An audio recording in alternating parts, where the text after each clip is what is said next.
इस क्वेश्चन में हमें 3 इनफाइनाइटली लॉन्ग चार्ज शीट दिया है। ओके, और हमें पॉइंट पी पे इलेक्ट्रिक फील्ड फाइंड आउट करना है। ओके, तो देखिए यहाँ से हम अगर इसको समझते हैं तो अगर ये एक इनफाइनाइटली लॉन्ग शीट है तो इसके वजह से जो इलेक्ट्रिक फील्ड होता है, सपोज करो कि ये इस पे जो चार्ज डेंसिटी है वो सिग्मा है, तो इसके वजह से जो इलेक्ट्रिक फील्ड होता है वो होता है E is equal to sigma by 2 epsilon. Okay, तो हम इसको समझते हैं कैसे। ये है हमारा सिग्मा, इस ये पॉजिटिव चार्ज डेंसिटी है, तो इसकी वजह से जो फील्ड होगा वो आउटसाइड यहाँ जाएगा इस सीट की वजह से। ये इस सीट पे जो इलेक्ट्रिक फील्ड होगा वो आउटसाइड जाएगा, इस सीट के लिए भी आउटसाइड और इस सीट के लिए भी आउटसाइड। तो यहाँ पे और दूसरी जो चार्ज डेंसिटी है वो नेगेटिव है। ठीक है, क्या है, नेगेटिव है, तो इसकी वजह से जो फील्ड आएगा वो इनसाइड ऑफ सीट होगा। ठीक है, तो यहाँ पे भी इनसाइड होगा और यहाँ पे भी इनसाइड होगा, और ये नेगेटिव है तो इसके लिए भी यहाँ पे इनसाइड और यहाँ पे इनसाइड और यहाँ पे inside.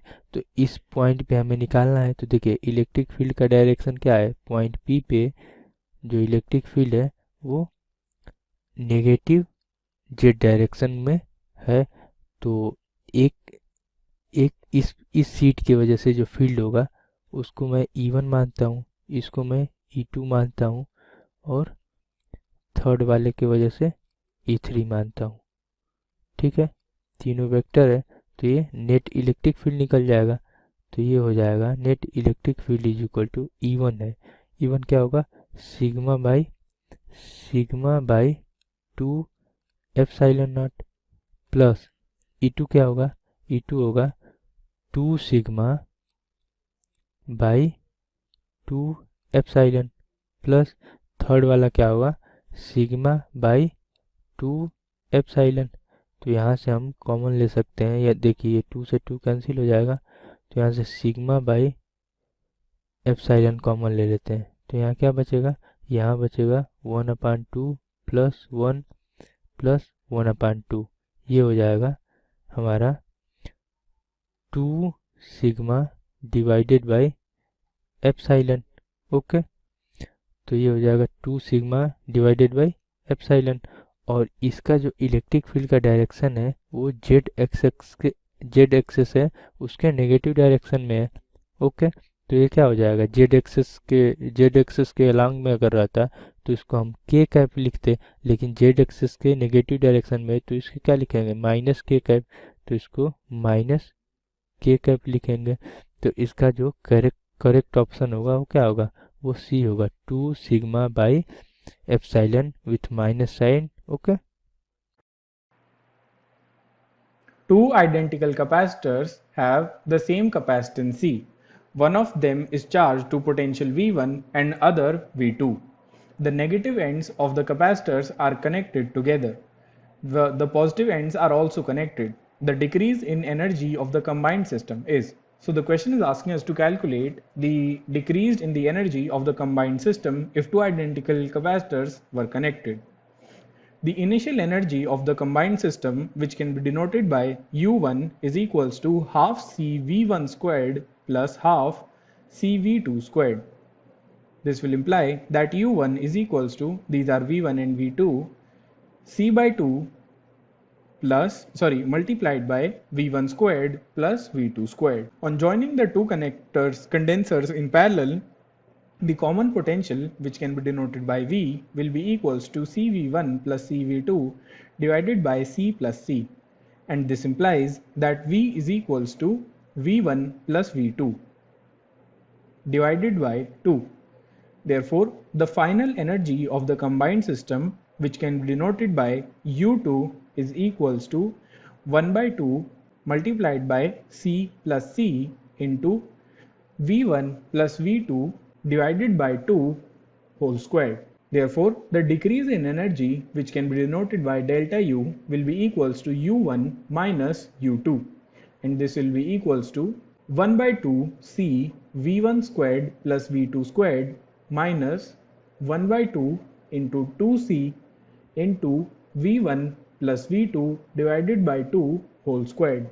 And on solving this equation, we find out that value of delta is equals to C by 4 multiplied by V1 minus V2 whole squared.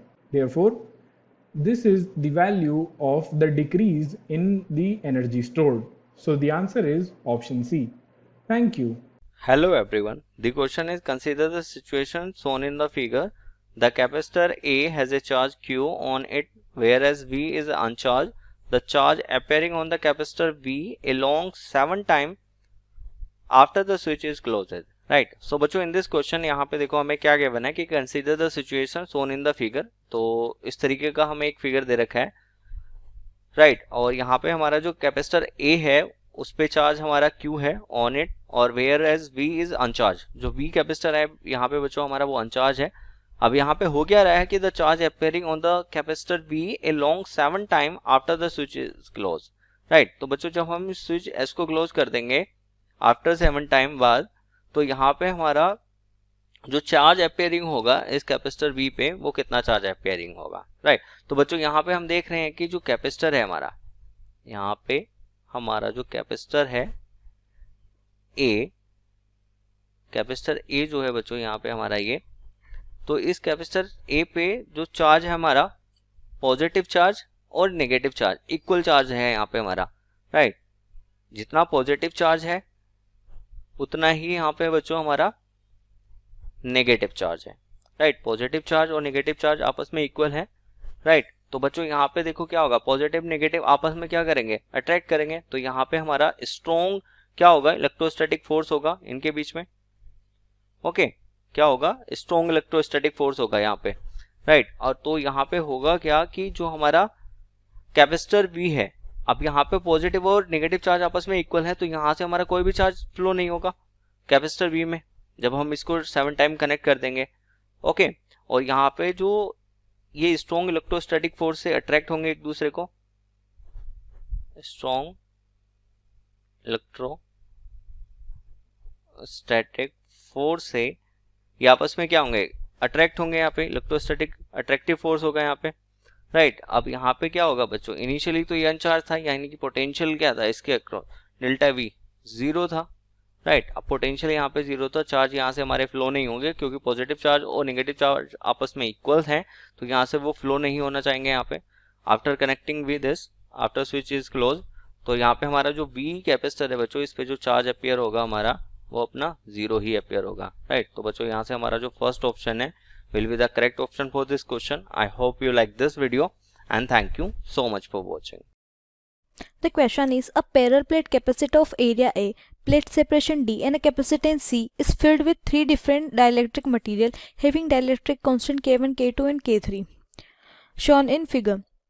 If a single dielectric material is to be used to have a same effective capacitance as the above combination, then the dielectric constant K is given by. ठीक है. तो basically हम लोगों को यहाँ पे क्या find out करना है कि हमारे पास में एक प्लेट थी, उसमें हम लोगों ने मेटल शीट जो है, ठीक है, वो इंसर्ट करके हम लोगों ने यहाँ पे जो है डिफरेंट डाइलेक्ट्रिक कांस्टेंट हम लोगों ने यहाँ पे मटेरियल भर दिए. ठीक है. तो हम लोगों को यहाँ पे के इक्विवेलेंट फाइंड आउट करना है. ठीक है. तो हमारा जो सी होता है वो क्या होता है, epsilon naught A by D. ठीक है. तो पहले हम लोग यहाँ पे C1 लिखेंगे, ये इसके लिए हो जाएगा C1, C2, C3. ठीक है. सिमिलरली ये भी क्या हो जाएगा हमारे लिए C3. ठीक है. तो यहाँ पे हम लोग लिखते हैं C1 कितना हो जाएगा हमारा, एप्सिलॉन, इसका एरिया कितना है A/2, डिस्टेंस कितनी होगी इसकी D/2 इंटू K1. ठीक है. तो ये क्या हो जाएगा हमारा K1C. ठीक है. इसको हम C लिख देते हैं. सिमिलरली K2, C2 क्या हो जाएगा हमारा एप्सिलॉन नोट,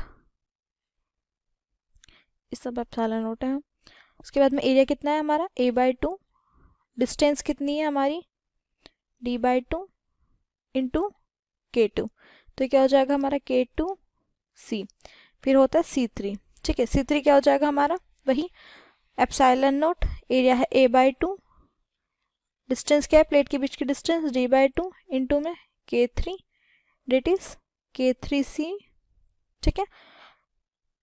सिमिलरली इस वाले के लिए भी हमारे पास में क्या हो जाएगा कि इसको हम लोग K3 डैश कर देते हैं, ठीक है, C3 डैश कर, तो C3 डैश में हमारा कितना हो जाएगा epsilon not A/2 divide by D/2 into में K3, ठीक है। तो क्या हो जाएगा K3C, ठीक है। तो हम लोग यहाँ पे क्या करते हैं, अब हम इफेक्टिव सर्किट बनाते हैं हमारा, ठीक है। तो यहाँ पे क्या हुआ हमारे पास में, यहाँ पे जो हमारे दो कैपेसिटर हैं ये एक दूसरे के साथ सीरीज में, और ये जो दो के साथ जो दो कैपेसिटर है ये दो का कॉम्बिनेशन एक दूसरे के साथ क्या है पैरेलल में, ठीक है। तो हमारे पास में ये आ गया सीरीज और पैरेलल का कॉम्बिनेशन, ठीक है। तो हम लोग यहाँ पे देखते हैं कि ये जो C1 है ये है C3 डैश C3, ये हमारा C2, ये हो जाएगा हमारा C3 डैश, ठीक है। तो हम लोगों को यहाँ पे क्या फाइंड आउट करना है, C इफेक्टिव,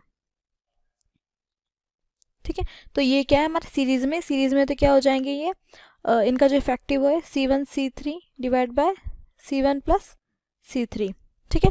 प्लस में ये पैरेलल हो गए और ये भी क्या है हमारा सीरीज में, तो क्या हो जाएगा C2 C3 dash divide by C2 plus में C3 डैश, ठीक है।